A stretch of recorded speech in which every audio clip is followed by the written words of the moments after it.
It's good for your. I'm in the middle trying to not to bounce much, but I'm making this video. So Facebook, when you go on Facebook Marketplace, you got a bunch of people. I mean, a bunch, like a lot of people, thinking that it's okay to post something and to say it's free. Okay, so and not only free, the tactic that they're using is, let's say they were selling it for. It's usually with furniture. You got to watch out because you got to. And it's unfortunate, and it's filthy that they think is okay to post something and say $200. Then you see that they then put zero and free next to it. Then when you contact, it's not even in the description. They say, "Oh, it's not free. It's just that some explanation." No, they'll say, describe the item, and then when you contact them, they say, "Oh, so just to be sure, say it's free, right?" Say, "No, it's not free. It's $65." Well, that's bait and switch. First of all, that's illegal, and it rightfully so. Because I mean, how would you like to go to the store, Walmart, and it's priced at $10? And then you go to the cash register, it says it's $100. It's like, no. And it's not a mistake. It's not that it's out of place or anything like that. You read the label, it's labeled under the SKU number, the whole 9 yards, and the entire shelf from top to bottom is full of this product that's described and it's marked for $10. Yet you get to the register and it's $100. Right? That's illegal.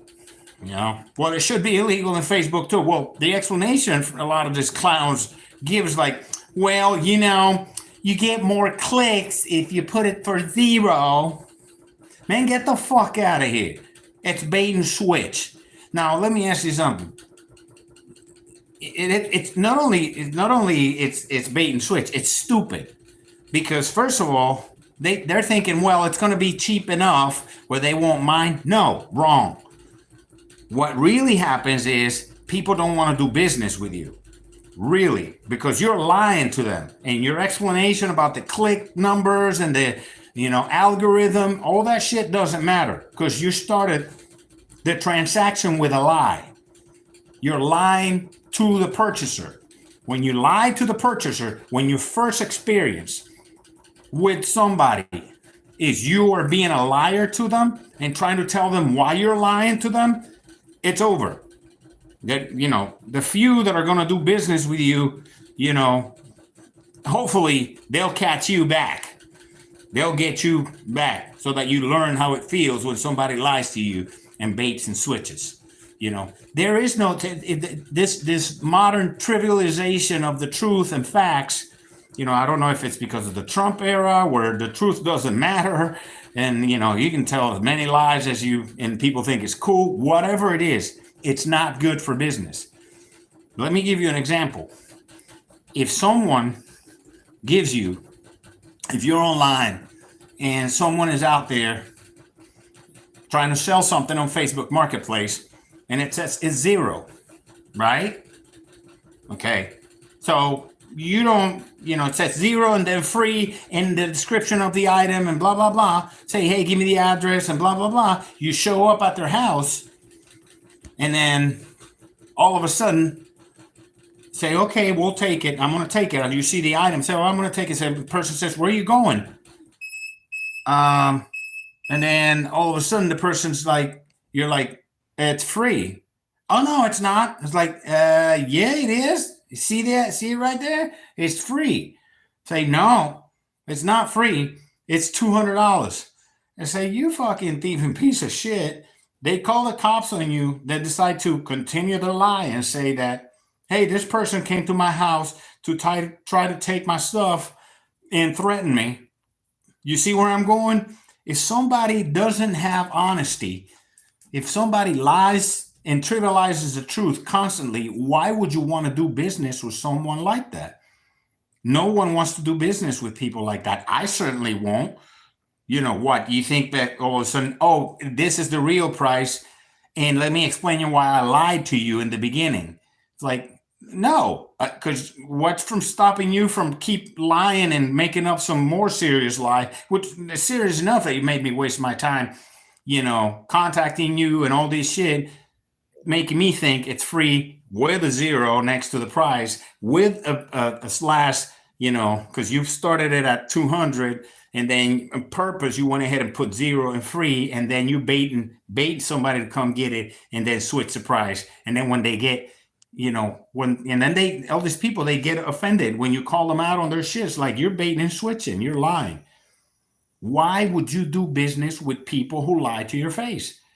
Ask yourself, if you're trying to sell shit online and in your relationship starts with a lie, your interaction with your potential buyer starts with a lie. It doesn't matter if it's a service, if it's an item, a combination of both, whatever. Ask yourself, why would somebody have any type of respect for anything that you say if the beginning of your interaction is a lie? If you're casting a bait, once you hook them, then you say, hey, this is the real price. So you're lying to people, making them waste time. They have no respect for you because you don't have respect for them. You're spitting on their face. You're wasting their time. You're basically saying, I don't care about you. I'm going to lie to your face and then tell you, oh, by the way, this is the real price. That means you don't respect your buyers. I always tell my salespeople when I was in sales management, if I catch you lying, I'm going to fire you. I'll fire you right in front of the customer. I don't care who you are, how many sales you have. I don't need you. You're a liability to the corporation, to my company. You're a liability. If you're out there disrespecting people, you're exposing first of all, it's disrespectful.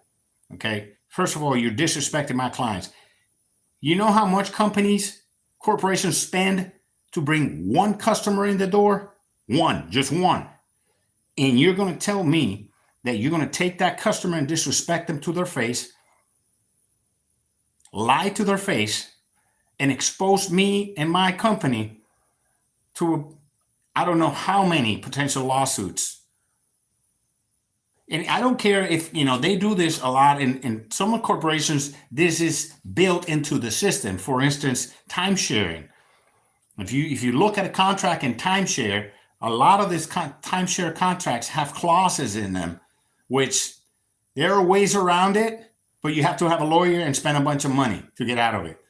So it defeats the purpose of even getting into it. So they have clauses into them that are arbitration clauses, and they have clauses inside of the contract saying that it doesn't matter what the salesperson tells you. What matters is what's in the contract, and no one reads those contracts. They're long contracts. They just go sign here, sign here, sign here, sign here, sign here. Okay, so the company knows they rely on its salespeople lying to people, and they have hedged in the contract protections saying that it doesn't matter what the salesperson tells you. It's irrelevant. And in order for you to challenge that, you have to have a bunch of money to take it to court. Personally, I'm not a judge, I'm not an attorney, but personally, I think it's an unconscionable contract. It's an illegal contract.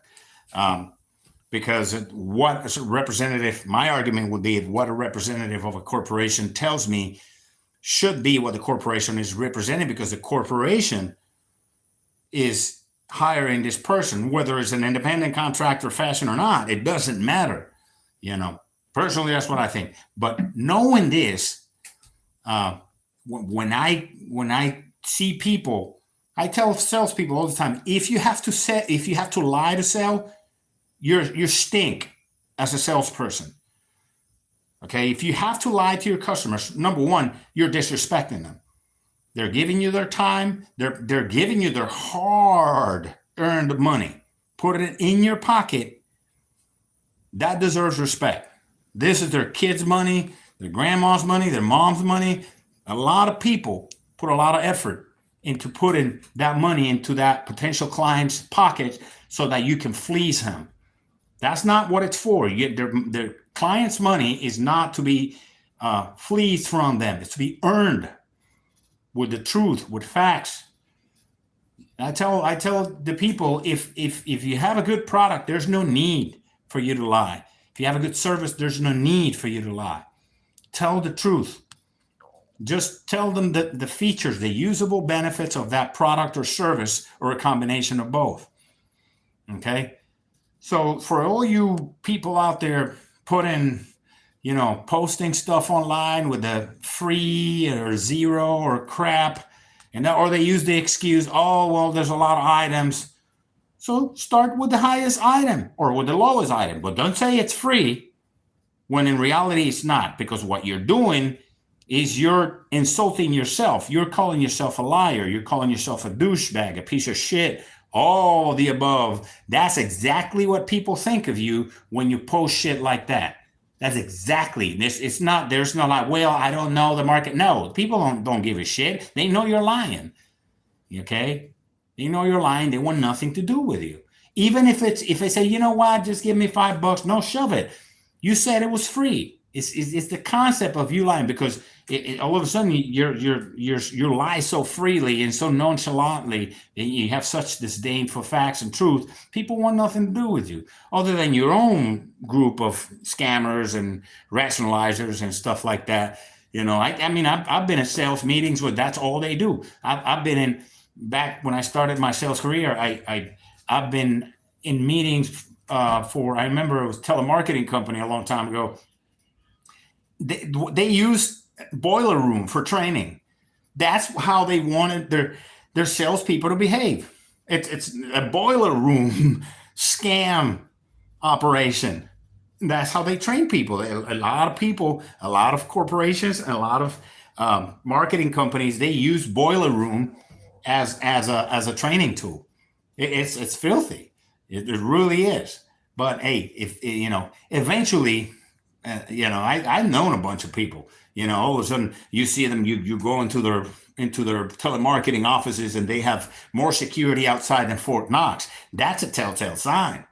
Don't go in there, Once you start, tell them, hey, let me go into the call room to see what they're saying. And then let me see the manual, because they have to have manuals from the Federal Trade Commission explaining to everybody what you can and cannot do. And then most of these people in telemarketing companies that are doing shady stuff, if not all. And I'm talking about telemarketing companies that do shady stuff. I'm talking about all. I'm talking about telemarketing companies that do shady stuff. They wipe their ass with the rule book. So if you find yourself in a situation like that, where you apply for a job like that and you see all the telltale signs outside, you're getting buzzed in, it's hardened door with cameras, infrared, all kinds of shit, a security guard armed, the whole 9 yards, and you have to be buzzed in and out of the place. You might not want to go in there, because let me tell you something. When the feds go in there, they go in there hard, because they have to go in really fast to not give them time to erase their computers. Okay, so they go in hard. They don't knock. They secure a warrant. They know what the deal is already. They already told the judge. Judges know it already, and say, hey, you can't knock on the door. If they can actually trip the cameras and the security system, make it malfunction before they go in, they will, because that's the only way they'll secure all the tricks and stuff that are in the computers of these places, So think about it. Are you gonna be an American that works hard and fair and does the right thing, or are you gonna be a Scamerican? So which one do you want to be? That's all I'm trying to tell you. So it goes further. Don't give in into that culture. Don't give in into that culture of let's just lie and post just to get more people to contact you. You're being a douchebag. That's what you're being. That you're not playing the clickbait stuff, and you're not, trying to get more. No, you're just being a douchebag, a regular an old trick with just technology. You're just using technology. If you have to do that to sell, you stink as a salesperson. I already said that. So the best way to sell something is list all the usable benefits of it. Everything, all the features, learn about whatever product you're selling. It takes 5 minutes. And then next time you run across that product to sell it, you'll know what to post. And because the more benefits that product gives the person or service, the more chances you're going to get of people buying it. And not only that, you'll establish a reputation of, hey, this guy's a straight shooter. He's a good person. I want to buy with confidence, Not, you're not just another scam artist, baiting and switching and lying to people and trying to justify it. So do the right thing, man.